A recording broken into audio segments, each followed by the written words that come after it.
SFM Balitang Dahil nga mga yes friend, sa issue pa rin ng tanimbala sa NAIA. Meron pa yan?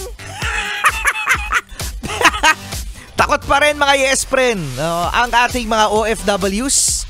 Takot pa rin ang mga turista na pumunta ng NAIA dahil sa issue ng tanimbala. So eto na nga, may solusyon naman dyan mga yes friend, ang pamunuan, ang otoridad ng NAIA dahil bibili na nga daw ng 500 na body camera.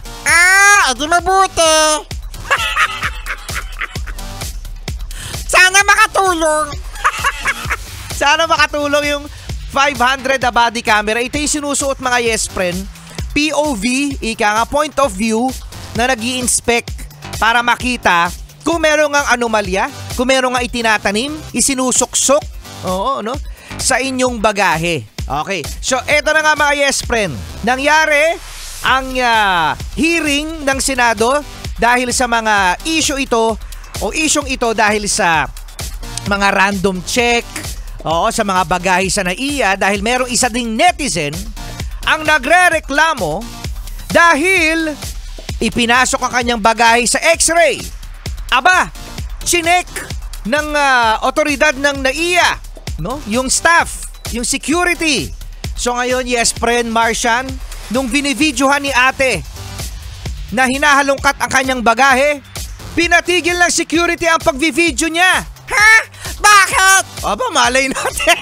Malay natin. Pero sana naman hindi na pinigilan kasi kung wala namang ginagawang masama yung security, kung ginagawa niya ang kanyang trabaho ng maigi, ng mabuti, wala siya dapat ikatakot sa video ni ate. So ito na nga nangyari. Meron pa? Meron pa.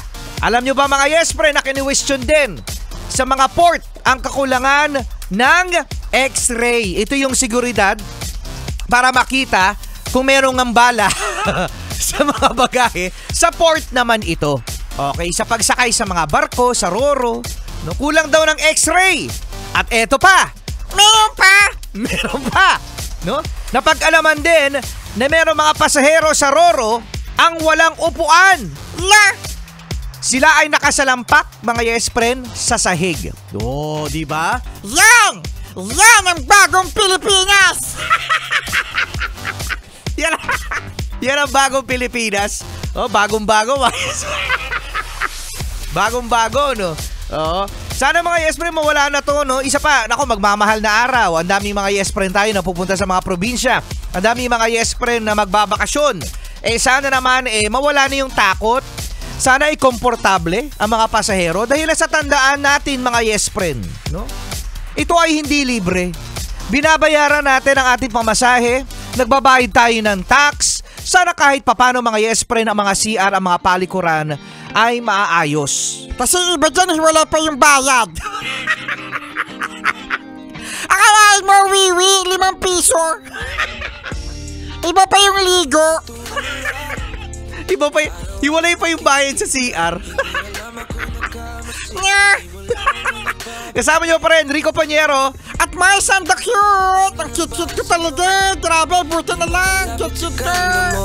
Gusto lang na makilala pa kasi medyo nahihiya.